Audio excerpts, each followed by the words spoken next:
అందరికీ నమస్కారం. నేను మీ గోపాల్ అయ్యంగార్. శ్రీమతే రామానుజాయ నమః. 23వ తారీఖు జూన్ నెల నుంచి 29వ తారీఖు జూన్ వరకు మేషరాశి నుంచి మీనరాశి వరకు ఈ వారం ఫలాలు ఎలా ఉందో తెలుసుకుందాం. మీరందరూ కూడా మీ వారఫలమే కాదు, మొత్తం జాతకాన్ని తెలుసుకోవచ్చు. మీ జీవితంలో జరిగింది, జరుగుతుంది, జరగబోయేది ఎలా ఉందో మీ date of birth, time of birth, place of బర్త్ని బట్టి జాతకం రెడీ అయ్యి దాంట్లో ఉన్నటువంటి లగ్న స్థితి, నక్షత్ర స్థితి, రాశి దశని బట్టి మీ జాతకాన్ని అద్భుతంగా చెప్పవచ్చు అన్నమాట. దీనికి కొంచెం చిన్నగా గురుదక్షిణ ఉంటుంది. తర్వాత మనం అనుకున్న పనులు అవుతాయా కావా అని ఏ సమస్య ఉన్నా సరే దానికి చిన్న చిన్న పరిహారాలు ఉంటాయన్నమాట. అవి చేసుకోవటం వల్ల తప్పకుండా అనుకున్న పనులు కూడా మనకు తప్పకుండా నెరవేరుతాయన్నమాట. ఒకవేళ డేట్ ఆఫ్ బర్త్ లేని వాళ్ళకి కుడి చేయి మగవాళ్ళు, ఎడమ చేయి ఆడవాళ్ళు, అలాగే మీ యొక్క ముఖం కనిపించే ఫోటోలు పంపించండి. మీ జాతకం కూడా కరెక్ట్గా సిద్ధంగా ఉంటుంది, చెప్తాను.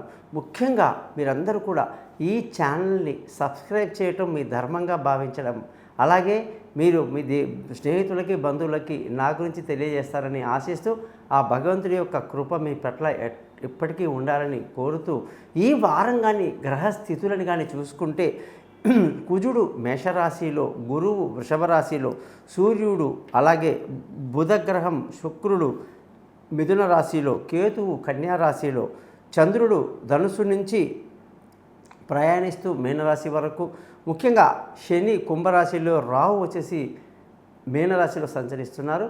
ఈ సంచారాన్ని బట్టి మనం 12 రాశులకు ఈ వారం ఎలా ఉందో తెలుసుకుందాం.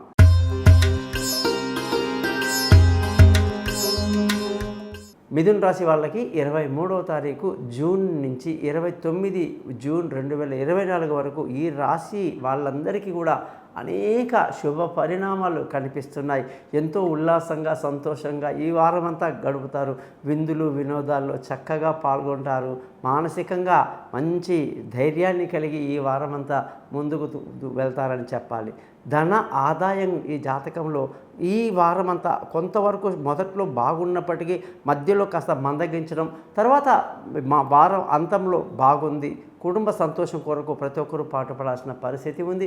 ముఖ్యంగా బంధువుల, స్నేహితుల సహాయ సహకారాలు పెద్దగా లభించదు. మానసిక ధైర్యాన్ని బాగా కలిగి ఉండడం మంచిది.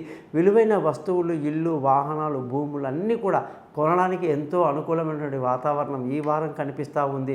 సంతానం విషయంలో చక్కటి ఆనందాన్ని కలిగి పిల్లల చదువులు, వాళ్ళ భవిష్యత్తు, వాళ్ళ యొక్క విదేశీయానాలు, విదేశీ విద్య ఇవన్నీ బాగా కలిసి వస్తాయి. అనేకంగా తెలివైన నిర్ణయాలు తీసుకుంటూ ముందుకు దూసుకువెళ్తారని చెప్పాలి. ముఖ్యంగా ఆరోగ్య సమస్యలు మీకు పెద్దగా ఉండవు. మంచి చక్కటి ఆరోగ్యాన్ని కలిగి ఉంటారు. శత్రువులు కూడా మిత్రులు అవుతారు. భార్య భర్తల మధ్య చక్కటి సంయమనం కలిగి ఉండాలి. మంచి ప్రేమ అనురాగాలతో ఉండాలి అంటే కాస్త ఒకరినొకరు అర్థం చేసుకునే విధంగా ఉండాలి. చిన్న చిన్న విషయాలే పెద్ద గొడవలు అయ్యే అవకాశాలు లేకపోలేదు. పార్ట్నర్షిప్లో ఖచ్చితంగా ఇబ్బందికరమైన పరిస్థితి ఉంటుంది కాబట్టి ఆచితూచి అడుగు వేయటం మంచిది. అదృష్టం మీకు చాలా బాగుంది. మీ పెద్దల ఆశీస్సులు మీకు బాగుంటాయి. అనుకున్న పనులు అనుకున్నట్టుగా అందరి సహకారం లభిస్తుంది.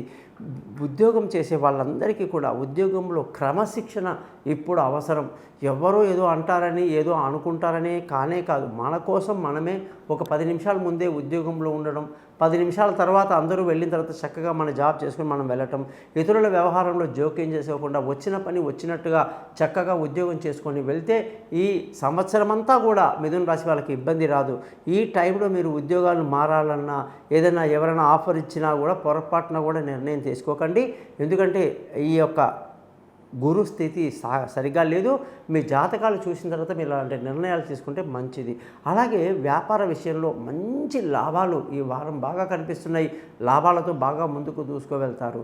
ఖర్చుల విషయంలో అధికంగా ఉండే అవకాశము లేకపోలేదు. రోజు ఉదయమే లేచి చక్కగా నారాయణ మంత్రం చదువుకోండి. విష్ణు సహస్రం లాంటివి చదవండి. ముఖ్యంగా ప్రియాంగు కలికా శ్యామం అనే మంత్రాన్ని 17 సార్లు చదువుకోండి. ఈ చాలా బాగుంటుంది. విన్నారు కదా 12 రాసుల వారికి ఎలా ఉందో. మరి మీరందరూ కూడా మీ జాతకాలు తెలుసుకోవడానికి కోసం నేను ఇచ్చిన పైన నెంబర్లో నన్ను కాంటాక్ట్ చేస్తారని, మీ జాతకాలు తెలుసుకొని వాటికి చిన్న చిన్న సమస్యలు ఏదైతే ఉన్నాయో వాటికి పరిహారాలు పొందుతారని thesimple.astrologer.com అనేటువంటి నా యూట్యూబ్ని చక్కగా సబ్స్క్రైబ్ చేసి మీ బంధువులకు స్నేహితులకు తెలియజేస్తారని ఆశిస్తూ మీ నుంచి సెలవు తీసుకుంటున్నాను. మీ గోపాల్ అయ్యంగార్.